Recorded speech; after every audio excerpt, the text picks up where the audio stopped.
9 फरवरी को माओवादियों के ऊपर जो अब तक का तीसरा सबसे बड़ा हमला जवानों ने किया, जिसमें 31 माओवादियों को मारने का दावा पुलिस के जवानों ने किया है, जिसमें अब तक 5 लोगों की शिनाख्ती हो चुकी है। उसकी ग्राउंड रिपोर्ट में पहुंचे हैं और ग्राउंड रिपोर्ट में समझने की कोशिश कर रहे हैं कि आखिर मुठभेड़ हुई कैसे होगी, कैसे 31 माओवादी मारे गए होंगे, कैसे जवानों के घेरे में फंस गए होंगे और ऐसा कैसे हुआ होगा कि वो अपने आप को बचा नहीं पाए और साथ ही साथ इस घटना में 2 जवान शहीद भी हो गए और 2 जवान घायल भी हुए। तो अब तक जो मुझे समझ में आया, काफ़ी देर से इस पहाड़ी पे घूम रहा हूँ, ये वो लास्ट पॉइंट है जिस पॉइंट पर पूरा ये मुठभेड़ हुआ। और इस पूरे मुठभेड़ में कैसे कैसे मुठभेड़ हुआ वो आपको समझाने की कोशिश करता हूँ। देखिए, सबसे पहले दिखाऊँ कि ये पहाड़ी का इलाका है और यहाँ पर जो है इस तरह से ये पहाड़ है और माओवादी जो है इसी तरफ में गांव पड़ेगा और उस तरफ से चारों तरफ से जो फोर्स है वो पहुंची हुई थी। सबसे पहले फोर्स ने इसी तरफ से अटैक करना शुरू किया, क्योंकि उसका जो हमको जो साक्ष्य समझ में आ रहा है वो बता रहा हूँ। ये ऊंचाई पर है और जब उधर से फायरिंग शुरू हुई तो नीचे कुछ पेड़ों पर दोनों तरफ से निशान है, जिससे समझ में आ रहा है कि ऊंचाई से भी फायरिंग किया गया है, क्योंकि पेड़ पर काफ़ी ऊंचाई से गोली की लगने के निशान भी हैं। और ये जो इलाका है पत्थर, ये काफ़ी अनुकूल था माओवादियों को मोर्चा लेने के लिए और यही वजह है कि यहाँ पर माओवादी जो है जवानों के ऊपर भारी भी पड़े और जो 2 जवान शहीद हुए वो भी इस इलाके में शहीद हुए और उसके भी साक्ष्य मिले हैं। सबसे पहले तो ये था कि माओवादी यहाँ दौड़ते हुए ऊपर चढ़े। ऊपर चढ़ने के बाद जब यहाँ पर मुठभेड़ हुई तो माओवादियों को यहाँ मोर्चा लेने में आसानी मिली। जब तक वो यहाँ चढ़ते हुए जवानों के साथ मुठभेड़ करते, उस दरमियान बाकी के जो जवान थे उन्होंने भी इस पूरे इलाके को चारों तरफ से गोल घेरा बंद किया था, क्योंकि अलग अलग इलाकों से जवान यहाँ पर पहुँचे हुए थे। और ये देखिए, यहाँ पर जो साक्ष्य अभी नज़र आ रहे हैं कि यहाँ पर सबसे पहले उस पत्थरों से जो मोर्चा लिया गया, गोलियों के निशान हैं। यहाँ पर जो पेड़ पर देखिए गोलियों के निशान है, ये गोलियों के निशान है जो ऊपर से नीचे की तरफ दागे गए और इसी समय में इसी जगह पर जवान को गोली लगी। ये जवान की वर्दी जो कि पूरी तरह से खून से लथपथ है, इसको थोड़ा पास से दिखा दो। ये जवान की वर्दी है जो कि पूरी तरह से आप देख सकते हैं खून से लथपथ है। हो सकता है कि घायल जवान या फिर जो शहीद हुए उन जवान की वर्दी हो। यहाँ घटनास्थल पर ये इंजेक्शन, सिरिंज और ये दवाइयाँ जो यूज़ की गई ये भी आप देख सकते हैं। तो ये यहाँ पर मुठभेड़ हुई जिसमें जवान को नुकसान उठाना पड़ा और आगे जो है बता रहे हैं कि ये माओवादी लगातार जब उनको ये समझ में आने लगा कि इस इलाके में पूरी तरफ से जवानों के घेरे में, चंगुल में माओवादी फंस गए हैं, यहीं कहीं पर कुछ कारतूस भी हमने देखे थे और यहाँ पर माओवादियों के जो सामान है वो भी जवानों ने आग के हवाले कर दिया था, जिससे यहाँ सूखे पत्तों में ये आग फैली हुई है और चारों तरफ ये आग के निशान हैं। ये देखिए, ये उसके बाद जला ये कारतूस का खाली खोखा जो यहाँ पड़ा हुआ है, जो कि बताता है कि इस तरफ में भी मुठभेड़ हुई। और ये देखिए, ये पूरी पहाड़ी यहाँ पर दरअसल इसके पहले भी जब भी भंडार पदर या कुतुल जो भी मुठभेड़ें हुई हैं, जितनी भी मुठभेड़ें हुई हैं, हर मुठभेड़ में एक चीज़ कॉमन देखने को मिला है कि माओवादी भागते हुए पहाड़ियों के ऊपर ही चढ़े।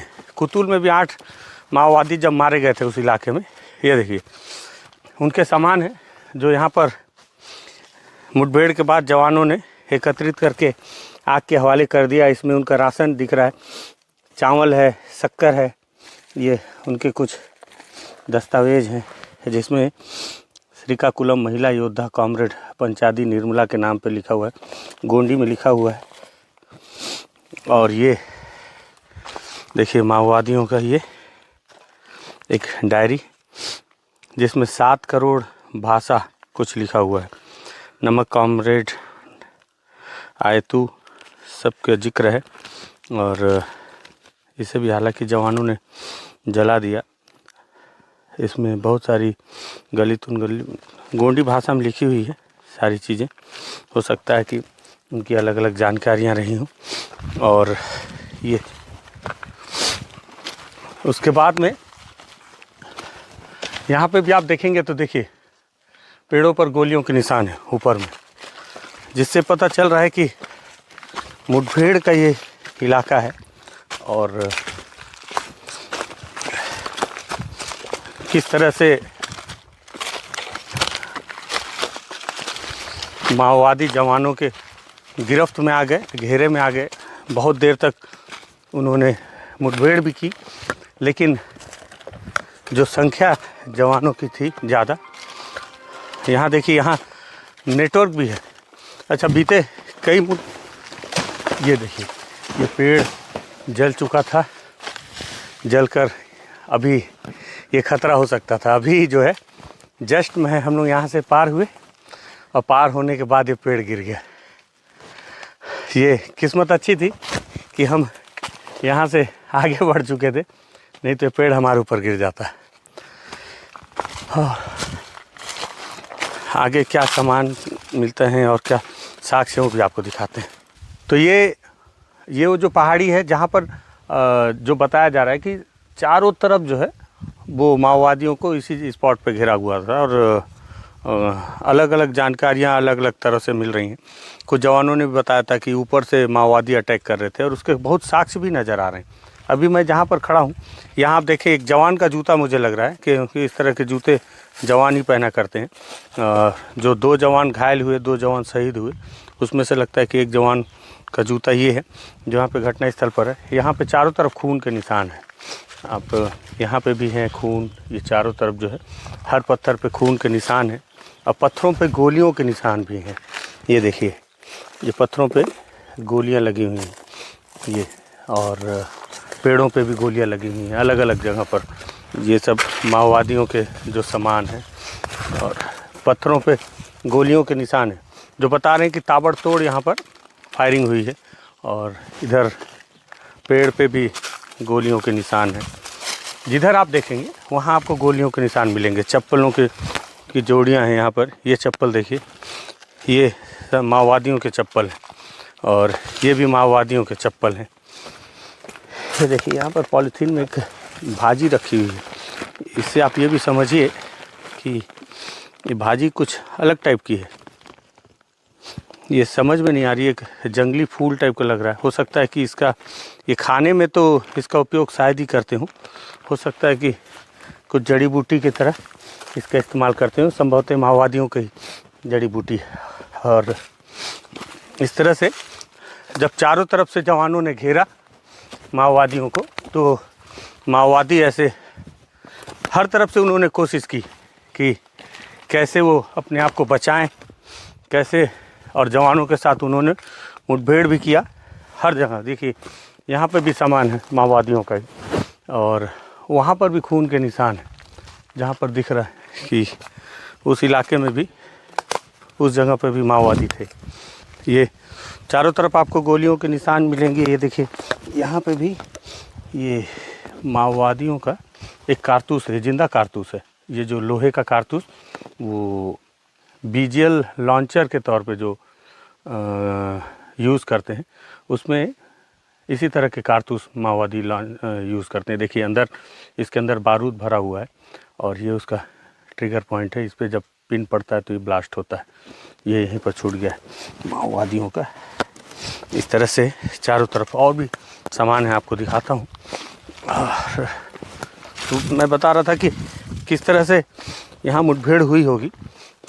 चारों तरफ से घिर गए माओवादी और वहाँ पर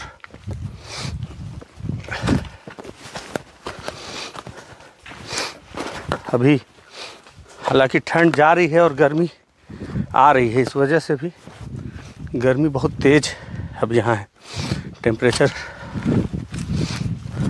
बढ़ा हुआ है।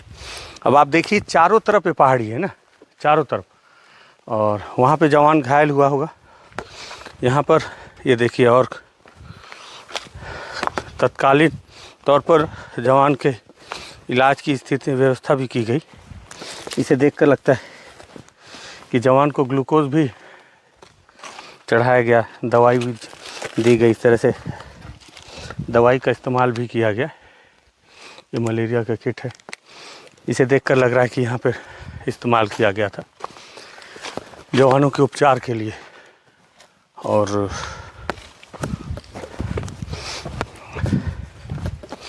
इस तरह से ये देखिए, यहाँ पे थोड़ा सा प्लेन है। मुझे लगता है कि माओवादी जो है यहाँ पर कैंपिंग किए हुए थे और उन्हें इस बात का इल्म नहीं था कि जवान इतनी दूर आ जाएंगे, उनको पता नहीं चल पाएगा। जो मैंने पहले बताया कि